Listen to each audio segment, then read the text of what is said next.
This is Face the Music, an Electric Light Orchestra song-by-song podcast. Episode 051, Blinded by the Light. Blinded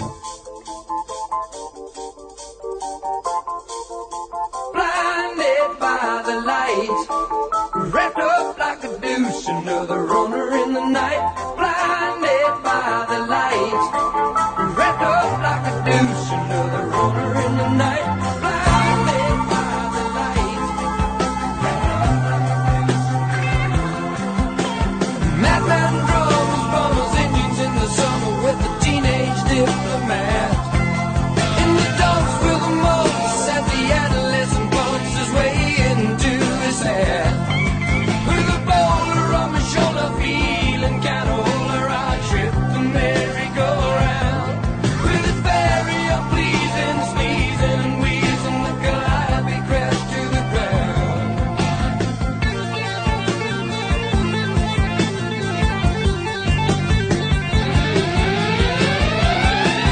What's that song all about? Blinded by the Light was recorded in the Delane Lea Studios in August 1976. It was the last song recorded for a New World Record, but is the second track on the album. It was written by Bruce Springsteen, marking the only time an ELO song that wasn't a cover was written by somebody outside of the band. Bruce said the lyrics were written from a rhyming dictionary. In the first line, Madman Drummer was a reference to Muppet drummer Animal. Indians in Summer was about Bruce's Little League team, and Teenage Diplomat was about Arthur J. Collingsworth. When Collingsworth was 14 years old, he wrote a letter to the President of Brazil, resulting in Art being appointed as United States diplomat to Brazil later that year. On the August 28, 1986 BBC radio show City to City, Jeff Lynne said, That was a weird sort of thing. I look back on those and I think, oh, I cringe because it's so strange, but then I think that was better because it was straight not caring what anybody else thought about it, which is a good thing. In 1981, Canadian ambassador Bob McKenzie said of the song, I think it ranks up there with Stairway to Heaven. After the song was a hit for ELO, Bruce recorded his own version. It was the third track on his album, Nebraska. It was released as a single on December 4th, 1982. It failed to make the charts. The song was covered by cross-dressing group The Dairy Queens in 1984, Funk Star Deluxe in 2002, The Sessions Band in 2007, and punk band Liberace's Military in 2009. It appeared in commercials for GE Lightbulb, Mad Dog 2020 Light, and Summer's Eve hygiene products. There's something going on around here that just don't add up. I'm Eric Paul Johnson. And I'm Eric Winsenson. What is not to love about this song? I love everything about it. The keyboards here, I love how those sound. I think the real selling point to me for the song is the delivery of the lyrics. Just the rapid-fire rhyming scheme that carries throughout the whole song. It makes it fun to listen to. It's got a limited orchestra in it. There's some strings, but they're not really right there in your face like a lot of ELO at this time. And the chopsticks part, that's kind of cute. That makes it fun. Really, the whole song is just nothing but stone cold fun. I have loved this song since I first heard it, back when it was a hit in '76, and became a radio staple ever since. And anytime it comes on, anytime it randomly pops up in my iTunes or iPod, I am all in on this song. I can't think of a single bad thing to say about this. This has got to be one of my favoritist Electric Light Orchestra songs. The chopsticks part is one of Richard Tandy's most playful moments on any record that I've heard. Just kind of makes me smile there whenever I hear it. Yeah. But what I really like, though, is how Jeff Lynne really roughened up his voice for this, so it sounds a lot more soulful than he normally does. Mm-hmm. He's not doing the high register, but he's doing a low register, which I really don't hear on many of his songs. Yeah, over the last couple years, he's really been able to do more stuff with his voice. El Dorado, you hear more Roy Orbison-y kind of stuff, and his voice is getting stronger. And I think it's great that he's been able to find new ways to use his voice. Because if I didn't know any better, I wouldn't think this was ELO, just by the music and the voice, because it doesn't really sound ELO-y at all. But there it is, Blinded by the Light by the Electric Light Orchestra. I thought it was Kelly Crockett at first singing the lead, but no, it is Jeff Lynne. Mm-hmm. And Kelly Crockett on that counterpoint where they're both singing different verses of the song, he does come in and works well. At that point, you can actually hear the difference between their voices because Crockett's at a little bit higher register on this one than Lynne is when they do that counterpoint part. Yeah. So I want to clear up right here, just settle this now on the podcast where the entire world is obviously listening. Just want to clear up this lyrical misunderstanding that's been going on for, 42 and a half years? Somewhere around Everybody there. keeps, something like that, yeah. Everybody keeps thinking, wrapped up like a douche. That's not it at all. I mean, I've known this for years. Anybody who's looked up into this knows it's not wrapped up like a douche. It's revved up like Bruce. See, back in 1975, Bruce Springsteen was really starting to make a name for himself. People were starting to pay attention to him.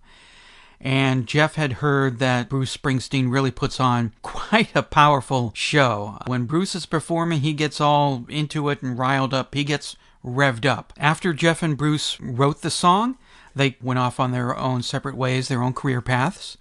And Jeff did a little bit of tinkering afterwards, and he was so impressed with Bruce Springsteen's concert performances that Jeff later threw in that line, revved up like Bruce. So that's what it is. It's not revved up like a douche, it's revved up like Bruce. And even though Jeff and Bruce never worked together since, so far, maybe they will in the future.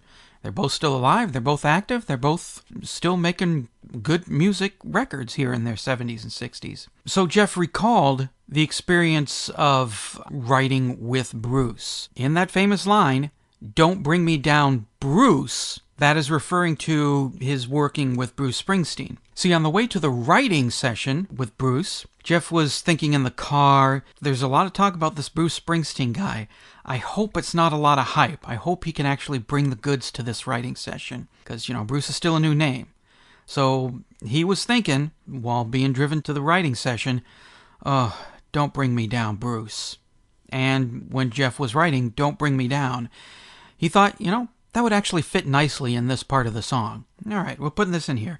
Don't bring me down, Bruce. Well, the thing is that, it is revved up like a deuce, not a douche. The thing is that when Bruce Springsteen wrote it, this was before he got on his IBS medicine. So he would really have some bad problems whenever he went to the bathroom, and it got him all... So, that's where that line comes from. And Jeff Lynne, from what I've read, suffered some of the same thing. That's kind of why he did the song. He kind of sympathized with Bruce Springsteen in this particular case. So we have two sources of what that line is and where it comes from. Maybe the listeners out there will set us straight. Which one of these stories is true? Because that's where I found out in this Jeff Lynne song database about that song that it's not douche, it's Bruce. Right, because originally a lot of people thought he was singing about some guy in a BMW. But once they cleared up that it wasn't that, then I thought they'd all cleared that up. But there's still some controversy there. Well, these things linger. Once a rumor or a misinformation is out there and spreads like crazy, people just hang on to it, and they're walking around singing Blinded by the Light, wrapped up like a douche, and it's something that never stops. Even here in the 21st century, when you can go on the internet and look up the words. I think it was also a problem was that this was during Jeff Lynne's period where he was drinking heavily. Mm-hmm. So sometimes, he'd come into the studio and his words didn't always come out that clear. Right, I can see slurring deuce into douche if you're pretty liquored up. Right, because, I think this is the Electric Light Orchestra period known as the mouthwash time. And I'm glad that he was able to get out of that before New World Record, for the rest of the album for New World Record, and be able to enunciate. Yes. Well, you could hear that also on the third day, some of those songs where he kind of slurred some of the words. Money in her face don't mean a thing, so... Yeah, but that was pre-mouthwash. That was back when he was still experimenting with cough syrup, I believe. Okay. It actually also tells you what a pioneer that Jeff Lynne was, because he was drinking cough syrup long before Lil Wayne and all these other rap and hip-hop artists. So he even blazed the trail for a lot of hip-hop culture. Well, I've always thought that Jeff Lynne was a visionary in many ways, and There's Definitely. one right there. Yeah. Got something to say about Blinded by the Light? Then call the telephone line voicemail. 623-850-3375. Call now. Was it a hit or was it? Electric Light Orchestra's version of Blinded by the Light got to number 1 in both the United States and Canada in 1976. Much better than the original Bruce Springsteen version did, which barely even scratched the top 100. And there you have it, the most popular song in the nation. At number 1 for the week ending February 19th, 1977, the Electric Light Orchestra with Blinded by the Light. Are you on Facebook?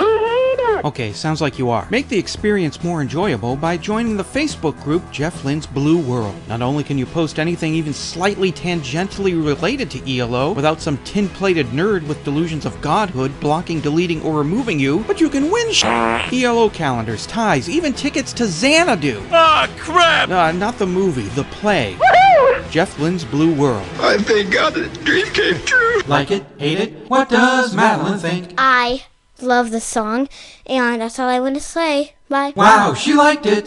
Taste the Music, an Electric Light Orchestra song-by-song podcast, is a production of Radio Trolla Entertainment, Assorted Deli Meats Amalgamated. You can contact us by voicemail at 623-850-3375 or email us at eloftmpodcast@gmail.com. Keep up to date on the show by joining our Facebook group and spread the word about the show by sharing the link or giving us a quick rating on iTunes. You can financially support the podcast and get some goodies at patreon.com/ELOpod.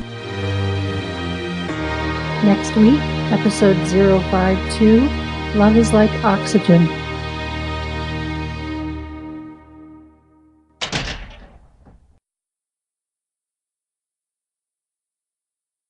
All right, should we let him in on this now? This was our April Fool's show. Both of us are very well aware of the story behind Blinded by the Light. Manfred Mann, Bruce Springsteen, that it has nothing to do with ELO. Or IBS. Or IBS. Back in the Napster days, and even still, I still see it today, that people credit this version of Blinded by the Light to ELO. And I also see the same thing with Love is Like Oxygen. Neither one sound anything like ELO. I keep seeing that. I thought, we'll do an April Fool's show about Blinded by the Light. And we did. We're not going to be doing Love is Like Oxygen next week. What song we doing next week, Karen? Next week, episode 051, Telephone Line. And there you go, telephone line. Are you quite finished with your joke? Yeah, I think we're pretty much done here.